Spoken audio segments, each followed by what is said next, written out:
She was crammed between coats and shoes, the smell of mothballs mixing with the sweat and panic. The dispatcher kept talking, tracing the call. Then the footsteps started, slow, heavy, heading for the living room. Thump. Drag.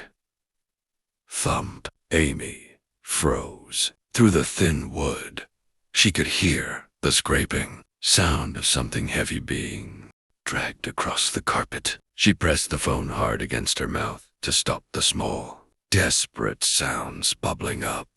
He's in the living room now. He's taking something, she hissed into the receiver. We have Eunice inbound.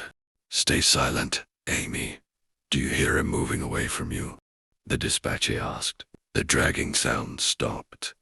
Total silence.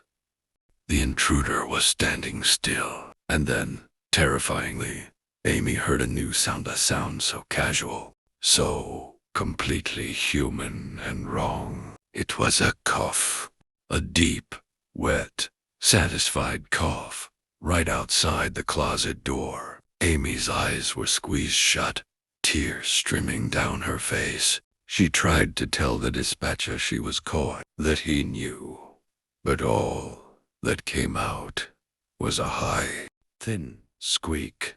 The dispatcher's voice became desperate. Amy, what is it? What happened? And then, the sound of the intruder's voice. It wasn't loud. It was a murmur, muffled by the wood.